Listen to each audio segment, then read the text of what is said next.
皆さんこんにちは。ライブ 2D モデラー兼バーチャル YouTuber の乾物ひものです。先日マシュマロにてこんな質問をいただきました。いつも動画や Twitter を楽しく拝見させていただいています。約半年前 VTuber に出会い、とてつもなく大変であるのにもかかわらず、いつでも VTuber の皆さんがとても輝いているように見え、気づいたらドハマりしていました。そして VTuber の皆さんのために仕事としても何か役に立てることはないかと考えるようになり、模索している日々です。ライブ 2D をもし始める場合、やはりイラストを描くことができないと仕事としては厳しいでしょうか。これからも体調にはお気をつけください。心から応援しております。ということでご質問ありがとうございます。ライブ 2D モデラーを志すきっかけがとっても素敵だと思います。さて、質問者さんはライブ 2D を仕事にする場合は絵が描けないといけないのかということを気にされています。先に結論から申しますと、絵が描けなくてもライブ 2D を仕事にすることは可能です。実際にそういったプロモデラーさんを何人も知っています。しかし私はライブ 2D を仕事にする前はイラストレーターとして仕事をしていたため、どうしても絵が描けない視点でライブ 2D モデリングを語るのが難しいです。絵が描けること自体がライブ 2D モデリングの大きな利点になるのは確かです。でも実際に描けなくても仕事にしている人がいる中で、絵が描けるようになろう、こんなメリットがあるよと私の視点で語るのはなんか違うなぁと思いましたし、それを語るなら追いかけメイキングを見ればいいだけの話なんですよ。なので今回は絵が描けなくてもライブ 2D を仕事にするにはどうしたらいいかという視点で動画を作るために、なんと実際にプロのモデラーさんにインタビューをしました。本当にご協力いただきありがとうございます。他のクリエイターさんにインタビューを行うのって初めてなんですけど、皆さんはね一流の方々ばかりなので本当に丁寧にわかりやすくお答えいただいたので、めちゃくちゃ参考になると思います。ちょっとね動画時間長いですけれども、ぜひとも最後まで見ていただけると嬉しいです。それでは早速参り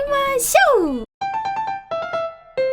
今回インタビューを行ったのは以下の4名です。アネシアさん、アルルさん、ガメオさん、ナノンさん。皆さんね実力者ばかりなので、あ、このモデラーさん知ってるってねなった方も多いんじゃないかなと思います。まずね、はじめにこの4名の簡単なご紹介をしたいなと思います。まずはアネシアさんです。最初にね、自身のライブ 2D の強みは何ですかというのをお聞きしておりました。アネシアさんの回答は、揺れ物を動かすことがとても好きで、あまり画面に出ることは少ない部分ですが、特にスカートを揺らすのが大好きです。ふわふわな動きを求めてまだまだ試行錯誤中ですとのことです。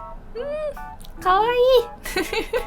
いいやー、めっちゃ可愛いよねこれ。特にね、物理演算の揺れが本当にふわふわしていて細やかです。腰のねひねりや重心移動なんかもとっても綺麗で、本当にね全身から可愛いが伝わってくる素晴らしいモデリングだと思います。確かにね、下半身のモデリングって普段見えなくてもったいない部分ではあるんですけど、ここまでね綺麗にモデリングできていると、そのままね歌ってみた動画の撮影に使っちゃえたりとかもしますし、最近はね結構 TikTok とかで全身使って動画作ってる人とかもいますので、決してね無駄ではないと思うんですよ。どんどんね需要は上がっていると思います。そんなアネシアさんなんですけど、スカートの作り方をね動画で解説したツイートを投稿されておりまして、こちらがですねめちゃくちゃバズりまして、ライブ 2D クリエイター表彰プログラムを受賞されております。このねライブ 2D クリエイター表彰プログラムっていうのは、ライブ 2D 社からライブ 2D を用いた作品制作や知識の共有など、ライブ 2D の普及に貢献したクリエイターに贈られる表彰システムです。私もね以前受賞しております。これね受賞するとねめちゃくちゃ可愛いピンバッジがこんな感じで送られてきます。ということでアネシアさんの説明は以上です。お次はアルルさんです。自身のライブ 2D の強みは髪の毛やアクセサリー、服などの揺れ物、そして表情やアクセサリーのギミックの点でご好評をいただいておりますとのことです。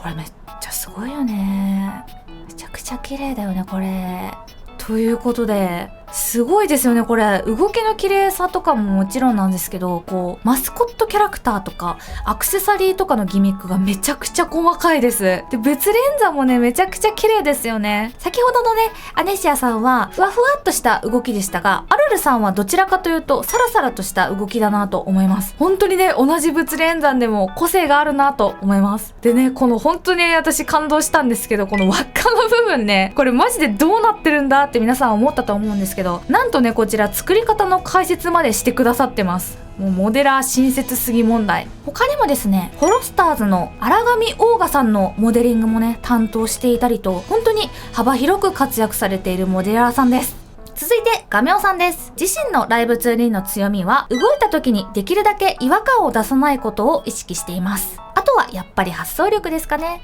あ、ライブ 2D ってそんなことできるんだと思わせるような動きだったり、どうですか皆さん。ガメオさんはですね、私お恥ずかしながらつい最近知りまして、たまたまね、ツイッターのタイムラインでこの動画をお見かけして、動きに一目惚れして即フォローしてしまったんですけど、特にね、こういう腕の反転でキョンシーっぽい動きを再現してるのがめちゃくちゃ素晴らしいです。こういうね、パーツがひっくり返るモデリングってめちゃくちゃ難しいんですけど、全然違和感ないですよね。なかなかね、普段こういう動きさせようって思わないですから、本当にね、発想力×技術の勝利っていう感じがします。そしてガメオさんはライブ 2D アワード2017のファイナリストです。このライブ 2D アワードっていうのは毎年年末に開催されるライブ 2D のコンテストで世界中から応募作品があります。ここのねファイナリストに残るってことはもうそれはトップモデラーの実力だということなんですよ。私もねこのコンテストで応募したい言いつつまだまだ実現できてなくて、いつかねここで賞を取るのが目標だったりします。それでは最後、ののんさんです。自身のライブ 2D の強みはお客様が配信で使うということを考え、できる限り小さな動きなどでも可愛く動いているように見えるようにしています。とにかく動くよりも今は可愛く動くを意識して作らせていただいております。今はご予約状況で完成まで時間がかかりますが、制作速度を早く仕上げるを意識しておりますとのことです。いやーもうこれはアニメですよね。本当にご自身でおっしゃられている通り、小さな動きでも本当に画面が華やかでめちゃくちゃ可愛いです。で、クオリティもそうなんですけど、私がね、ののんさんの特にすごいと思うところは圧倒的制作スピードなんですよ。このクオリティのライブ 2D モデルを去年何体作られたか分かります皆さん。200体ですよ。ののんさんがね、この発表された時に、周りのモデラーもう尊敬を通り越してイフでしたからね。本当にののんさんって実は10人ぐらいいるんじゃないかなって思うぐらいの制作スピードとクオリティの両立が凄まじいです。あと実はねののんさん前人未到の記録を打ち立てていまして、なんとビリビリ動画に投稿した実績動画が100万再生を超えてるんですよ。一つの動画で100万再生はもう現在で世界一だと思います。というわけで皆様のご紹介でした。本当にねもう見てわかる通り一流の皆様にご協力いただきましてめちゃくちゃ嬉しいです。ではねそんな皆様に早速質問をしていきたいと思います。では最初の質問です。ズバリライブ 2D を始めた時期とお仕事にし始めた時期を教えてください。まとめて見ていきましょう。こちらドーン。はい、ということで、だいたい皆様、ライブ 2D を始めて4年目から6年目くらいみたいですね。私もね、始めたのが2018年の2月とかなので、だいたい4年目です。で、2018年は本当に VTuber がちょうど流行り始めた時期だったんですけど、特に 2DVTuber がね、実はライブ 2D ってそれよりもかなり前から存在しております。だから、2018年以前からライブ 2D をやっている方って、結構ゲーム関係の案件を手掛けていらっしゃるイメージが強いですね。で、アルルさんとののんさんが口述となってるんですけど、お二人はお仕事の経歴を丁寧に書いてくださいました。ドン。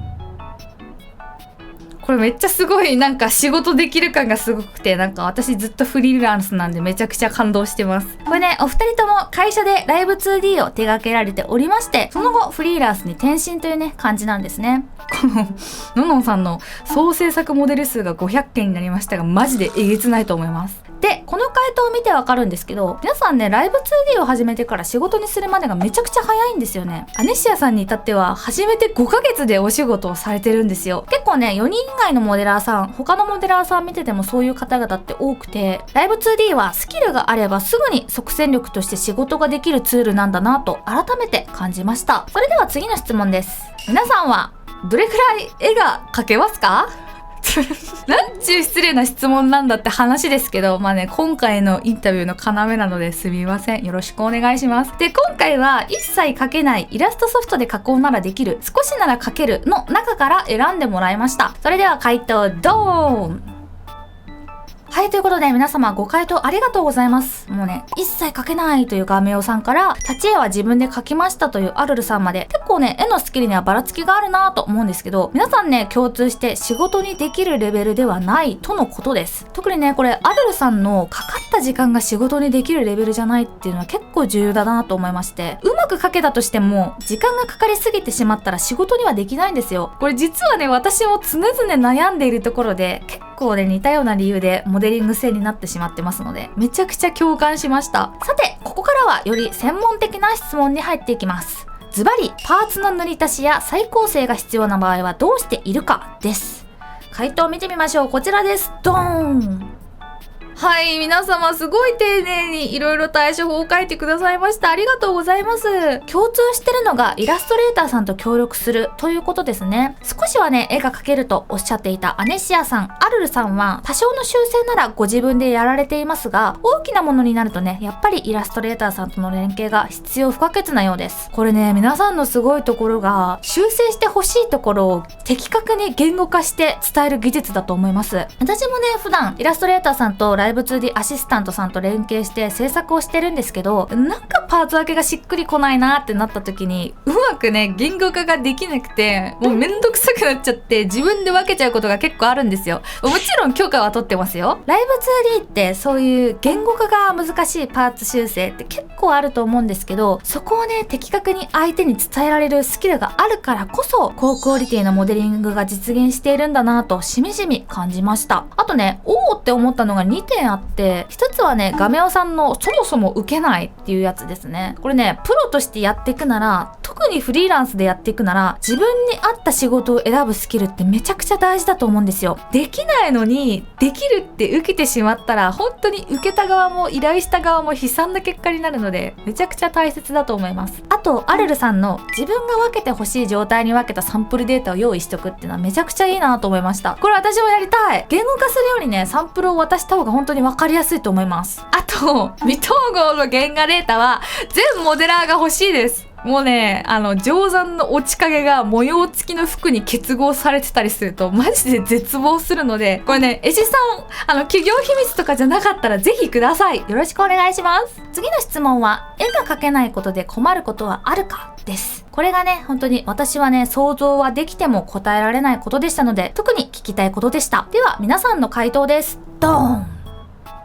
はい、ということで、やっぱりね、皆さん、顔の角度にとっても苦戦してらっしゃいますね。正直、顔の角度は絵が描けてもめちゃくちゃ大変なんですけど、絵を描ける人ってね、多分なんか頭の中に変形後の映像をイメージしやすいんですよ。なんで、それが難しい分、絵が描けない人の方がハードモードなのかもしれないなと、これ読んでて思いました。あとね、人工物のモデリングマジで大変よ。マジで大変。本当にごまかしが効かない上に、頭についてるものって結局頭と同じぐらい動かさなきゃいけないから、もうね、装飾モリモリの帽子とか王冠とかマジで発狂します。私はね、頭の人工物は追加料金取ってます。そのレベルです。それから何かアイデアをひらめいた時に試しづらいっていうのはなるほどなと思いました。確かにね、ひらめいたってなっても原画がねないことには何もできないですよね。結構ね後の回答でもちょくちょく出てくるんですけど、結構ねそんな時におすすめなのがにじまです。これ私別ににじまの回し物とかじゃないですよ。本当にいろいろなイラストが売ってますし、それ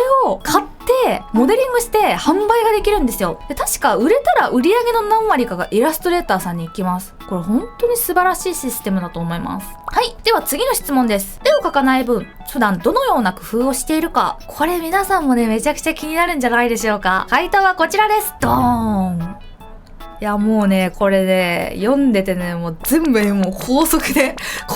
うなずきたい気分です。先ほどのね回答でも出てきましたけど、資料集めは本当に大切です。よくねプロほど資料集めしてるってこと言われますけど、これモデリングも同じだと思ってます。仮に何も見ずにモデリングできるとしたら、その部分は完成図がその人の頭の中に明確にあるっていうことなんですよ。ない場合は資料集め、これは鉄則だと思います。で具体的に何を参考にするかは私もね以前言ったことあるんですけど、極論目に映る全てのものが参考にはなるんですけど、やっぱりね皆さんおっしゃっているように他の方の作品とかイラストとか 3D モデルとかアニメなんかがね鉄板だなと思います。あとねなるべくデフォーマーで面を捉えるはこれマジでその通りだな、参考になると思いました。完成図が明確に頭にあるなら本当にアートメッシュ変形ご利用しとかもありだとは思うんですけど、そうじゃない場合ね無理やりねアートメッシュをいじってしまうと大きなデッサン崩れや違和感の原因になりがちだと思うんですよ。そんでもって綺麗なモデリングっていうのは結構ねデフォーマーの動きにも一定の法則があったりするんですよね。デフォーマーの動きも綺麗だったりする。それから絵師さん、お客さんへの提案。これもね、すごいいいなと思いました。イラストレーターさんとか VTuber さんはライブ 2D がわからない人も多いですから、モデルをね、いただいた時に、この子のデザインならどんな動きができるかっていうのを考えて実践できる力っていうのは結構モデラーがね、特に秀でてるんですよ。私もね、これ読んで本当に改めて気をつけなきゃなと身が引き締まる思いでした。本当にありがとうございます。次は逆に絵以外でライブ 2D の手助けになるような特技はあるかという質問をしました。皆さんの回答です。ドーン。これね、今回全員回答が分かれました。面白いですよね、これ。まずね、アレシアさんはもうすがすがしくないという回答です。これね、でもね、明確に他の特技がなくても、ここまでの作品を作り上げられるっていうのはすごいことだと思いますし、同じくね、他に特技なんてないとね、悩んでいる方にとっては勇気づけられることだと思います。そして、アルルさんは 3D をやられていたとのことです。私もね、実はちょっとだけ触ったことがあるんですけど、ライブ 2D と 3D って結構似通ってる部分多いんですよね。ポリゴン作って割ってテクスチャ貼るみたいなね、原理もね、広く考えれば一緒ですし、立体感もね、捉えやすくなるんじゃないかなと思います。そしてののんさんは他のアニメーションツールの経験があるようです。これもね、強いなと思いますよ。やっぱりライブ 2D とね、原理が被ってる部分多いと思うので、かなり大きなメリットになると思います。私もね、スパインとかめちゃくちゃ触ってみたいです。で、最後ガメオさんの話しやすさだけで仕事を取ってる時期がありましたわ。ちょっとね、最初見た時笑っちゃったんですけど、これね、めちゃくちゃ大切なんですよ、皆さん。もうさ、この回答を見ててもガメオさんの人柄の良さってめちゃくちゃ伝わってくるじゃないですか。で、実際多分お話ししてもめちゃくちゃいい人なんだと思います。これ、ライブ 2D って作ってるとね、かなり長い間、それこそ数ヶ月とかイラストレーターさんや VTuber さんと打ち合わせを続けることになるんですよ。だから話しやすさとか人当たりの良さってめちゃくちゃメリットになるんですよ。VTuber さんからしたらね、やっぱり話しやすいって大きなことなので、そういう意味ではなんか結構自慢とかなんか気持ち悪い感じですけど、私は結構ガメオさんと同じタイプな気がします。なんかね、似た匂いを感じる。この語尾に絶対びっくりマーク入れるのとかマジでわかるんですよ。冷たい感じになると嫌だから絶対入れる。めっちゃわかる、これ。で、ちょっとね、話それちゃうんですけど、今の話を聞いて、私人と話すの苦手なコミュ障だからダメなのかなみたいな感じでね、へこんじゃった方がいるかもしれないなと思って、ちょっとね、そういう方に伝えたいのは、普段コミュ障でもビジネスの場なら意外とコミュニケーション取れたりするから大丈夫っていうのを本当に強くお伝えしたいです。私ね、マジで全然友達いなくて、本当にこの人信頼できるって思った人とじゃないと全然普段話せないんですよ。だからマジで普段から喋る人本当に数人しかいない本当にそれだけしかいなくて。でもね、お仕事関係の人とかだったら全然話せるんですよ。これね、ちょっとね、共感してもらえる人いるんじゃないかなって思うんですけど、完全初対面とか赤の他人、完全に他人の人とかだったら話せるんですよ。私ね、お店とか行ってもね、めちゃくちゃ愛想のいい客なんですよ。こう、すみません、ファミチキ一つください。カードを今回忘れちゃって、袋いらないです、大丈夫ですみたいな感じで全然ちゃんと喋れるんですよ。でもそれで初対面とかもうちょっとしかね喋れない赤の他人とかじゃなくて、微妙にコミュニティが被ってる人とかになると途端に喋れなくなるんですよ。友達の友達とか、たまに会う親戚とか、お向かいの家の人とか、そういうね微妙に知ってる人とかだともう気まずすぎて全然喋れないのよ。親戚の集まりとかで親とかがねトイレ行っちゃって二人きりとかにされたらもう地獄よ。だからコラボとかもね普段全然してないです。 VTuber 大規模コラボとか行ったら多分全然喋れない、地蔵になる。そんだけねコミュニケーションに難があるんですけど、でもねお仕事関係の人とってそりゃ打ち解けたりしたらねちょっと雑談とかするかもしれないですけど、基本はお仕事上の仲間だからお互いにねちゃんと越えたらいけないラインを引いて相手をねリスペクトしつつちゃんとね距離を保ってやり取りができるわけですよ。突然ねズケズケとプライベートなこと聞かれるとかまずないし、聞いてきたらやばいやつだし、で基本お互い丁寧語なんですよ。でそういう初対面とは喋れるタイプのコミュ障って相手をね傷つけるのが怖いので、物腰がねめちゃくちゃ丁寧で真面目だったりするんですよ。だからその姿勢はむしろねビジネスの場では好印象なんじゃないかなと思うんですよ。だからねあくまでも私の持論ですけど、私人と喋るの苦手だよって人もあんまり気負わなくて大丈夫なんじゃないかなって思うんですよ。なんとかなると思います。すみません、画面さんの回答からめちゃくちゃ話それちゃって申し訳ないんですけど、もうめちゃくちゃねこれ共感したのと、ちょっとね皆さんに伝えたいなと思ったので自分語りしてしまいました。申し訳ないです。それでは最後に、絵が描けないけどライブ 2D を仕事にしたいという視聴者さんへのねメッセージをお聞きいたしました。ここまではね一応私のチャンネルですし、ただね回答を羅列するだけじゃちょっとなと思って、それに対する私の感想とか持論とかもねちょくちょく挟んでいってきたんですけど、このね視聴者さんのメッセージはちょっと読んでみてありのままね皆さんにお伝えしたいと思ったので、順番にそのままお読みいたします。まずはアネシアさんです。動かすためのイラストを手に入れたいという方は、にじまというライブ 2D に関わりたい人のためのサイトがありますので、そこを見るのが一番ですね。本当にいろいろなイラストがあります。使い方や作り方に関しては、ライブ 2D 公式のライブ 2D キュビズムマニュアル等を参考にするのがいいかと思います。私も困ったらここを見ます。すごいテクニックを Twitter に載せてる人がいますが、最初はすっげえそんなこともできるんだって感じで見ていて大丈夫だと思います。説明しても何やってるのかわからないこともよくあります。私は人なりに自分で VTuber 用モデルを作って実際に動いてるのを見て思わず感動してしまい、また新しい自分を作ってみようというのを繰り返すうちに依頼を受けるようになりました。下手に思えても全然大丈夫です。何でもいいので作ってみてください。一度でも楽しいと感じたならこっちのものです。頑張るのも大切ですが、とにかく楽しむことが一番です。ありがとうございます。お次はアルルさんです。先の回答とも被りますが、私自身はペンを持って絵を描けないイコールライブ 2D で絵を作れないではなく、ある程度は別の表現技術として切り分けられると思っています。一応なんだかんだここまでお仕事できている私がいるので、あんまり最初から重く考えなくても大丈夫なんじゃないかなと。ねじまで出品されているイラストを購入したり、イラストレーター様に描いていただいたり、絵が描けなくてもライブ 2D には全然入ってこられます。お仕事としてやっていきたいのであれば、どちらかというと私は後者の方がおすすめです。自分の意思で思いついたことを好き勝手にいろいろ試せるモデルを一つ持っておくと習得も早いですし、それが好きなデザインのキャラクターならモチベもずっと高く保てます。いろいろ調べて全力で納得いくまで作ってみて、お客様にアピっていきましょう。長くなってしまいましたが、ここまでの話が動画を見てくださった方にとって少しでも参考になりましたら幸いです。ありがとうございました。ありがとうございます。お次はガメオさんです。自分はマジでイラストが描けません。今まで生きてきて学校の授業以外でほとんど絵を描いてきませんでした。もちろん絵が描けない苦労は絶えませんが、ライブ 2D はイラスト以外の分野で戦える技術です。練習している時にもともと絵を描いていて自分より上手い人のモデルを見て落胆する必要もありません。するけど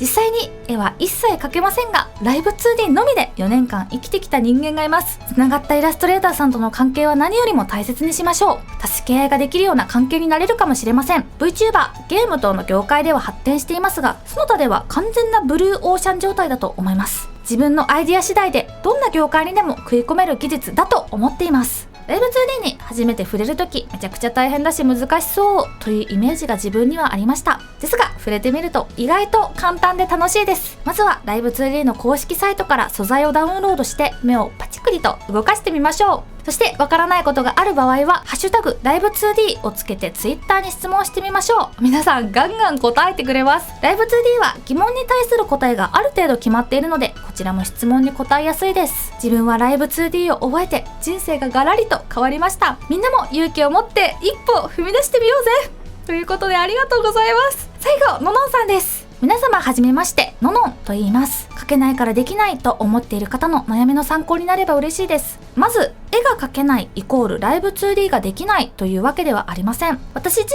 身も絵は上手に描けませんし、とてもお見せできるレベルの絵を描くことはできませんが、PC を少し触れる程度の知識だけでアニメーション業界のゲーム会社に未経験で入りました。もちろん挫折や才能がないと思う時期もたくさんありましたが、現在はありがたいことにライブ 2D の仕事をいただけております。大事なのはやるかやらないかの2択だと思います。周りの先輩の助けももちろん必要ですし、一人でやるよりも相談したり意見をもらうことの方が経験の差は大きいと思いますし、どんなことでも経験したことは必ず役に立ちます。だからまずはライブ 2D を触ってみるところからスタートしても問題ないと思います。ぜひどんどん挑戦してみてください。応援してます。これからも皆様のご活躍、私も楽しみにしています。はい、ということで皆さんのメッセージは以上です。ちょっとこれやばくないこれマジでさ、読んでて泣きそうになっちゃってさ、もうこれ本当に今から勉強を始める人にとってはとてつもないパワーをもらえるメッセージだと思うんですよ。本当に胸が熱くなりました。私今回のね企画結構以前から他のモデラーさんと絡んでみてと思って軽率に始めたものだったんですけど、本当に想像以上の熱くて参考になるご回答をいただけまして、もう乾物干物は感無量でございます。改めましてアネシアさん、アルルさん、ガメオさん、ののんさん、本当にありがとうございました。視聴者の皆様もいかがだったでしょうか。参考になれば幸いです。今回ねご協力いただいた4人の URL は概要欄に載せていますので、ぜひぜひチェックをお願いします。ここひものチャンネルでも引き続きライブ 2D 講座や今回のようなお役立ち動画をどんどん作っていきたいと思いますので、ぜひともチャンネル登録よろしくお願いいたします。それでは次回の動画でまたお会いいたしまし